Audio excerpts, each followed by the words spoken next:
दमयंती सुंदर मिठूला बुला के चिट्ठी लिख दी।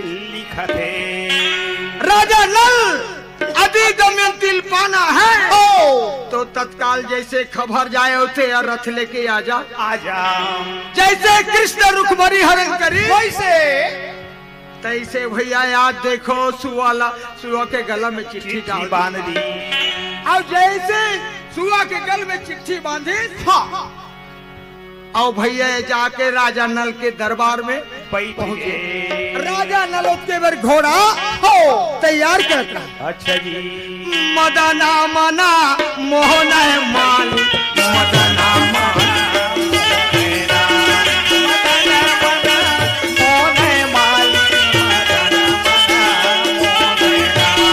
मदना मना मोहन है माली मदना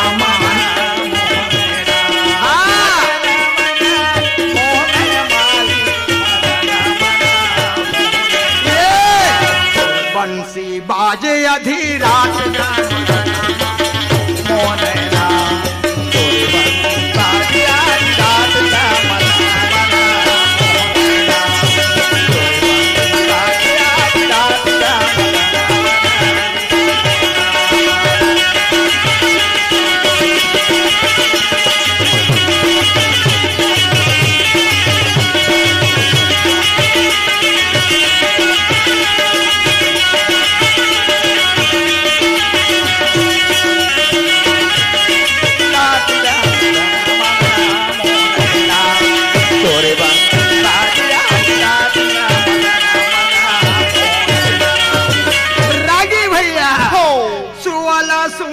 छोरा ना जबा लागेगा मदना मना। राजा नल तत्काल घोड़ा तैयार करे और रथ में बैठे राजा नल नैसा देते जवाना मारा जाएगा मदना मना। बंसी बाजे अधी रात गा मदना मना।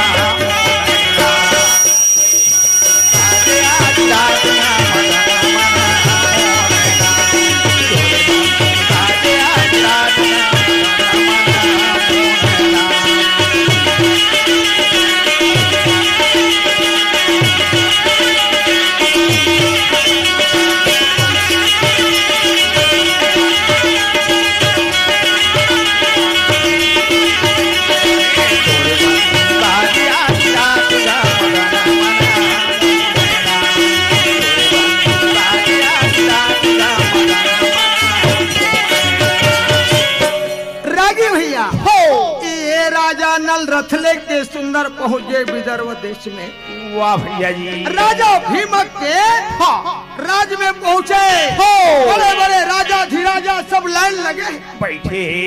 अरे इंद्र कुबेर वरुण यम राजा सब मानव के तन में तन बना किया है। मानव के तन धर के राजा नल जैसे पाछू जाके बैठे। अच्छा जी अब जटका राजा मन सब अगवा गए। पाछू में जाके राजा नल बैठ गए। वाह भैया जी दमयंती रानी हाथ में माला ले। अच्छा जी और सीधा राजा नल कर जाके जयमाला डाल दी भैया। जयमाला डाल के प्रणाम करे सब राजा का। राजा भीमा सब राजा बुला के आज राजा नल के गल में जयमाला। तो भैया अरे जेकर ऊपर मन पसंद है ओकरे अभिक नो है भैया जयमाला शुरू से आवत है वे। सतयुग त्रेता द्वापर सब दिन गया।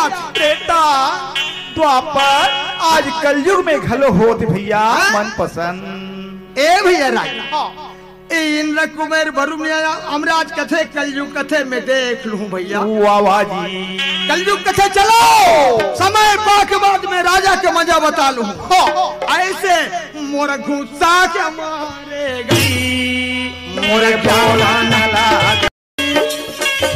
मयाला रखे रही हो ना मयाला रखे रही हो ना ये मयाला रखे रही होगा।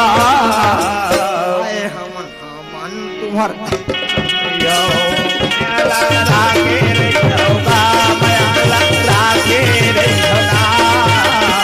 आए तुम्हार धाम मयाला राखे मयाला राखे रे हौना आए तुम्हार धाम मयाला राखे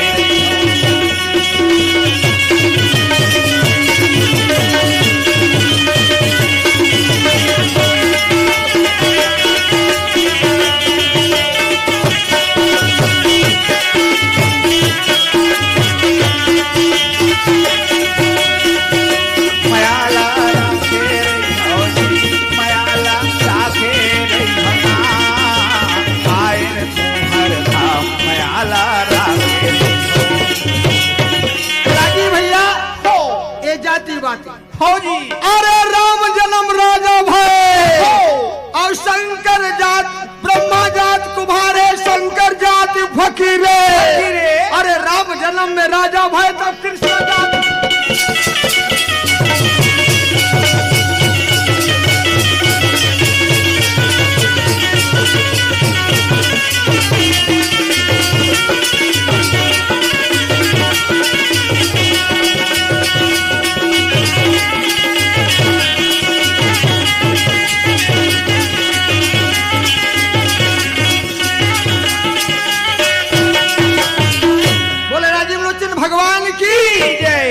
नाथ की जय हो। आए हुए संत समाज की जय। लखन यादव की पंडवानी शैली, लखन यादव की पंडवानी शैली है बहुत निराली। इनके सम्मान में आप लोग जोरदार बजाओ ताली, जोरदार बजाओ ताली। आइए और आपके इस बहुत ही सुमधुर प्रस्तुति के लिए बारंबार आपको धन्यवाद आभार।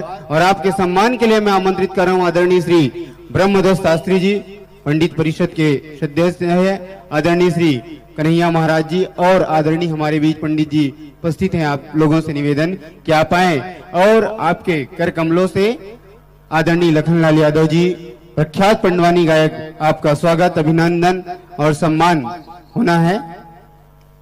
साथ ही साथ प्रदीप दुबे जी हैं पंडित जी हमारे बीच।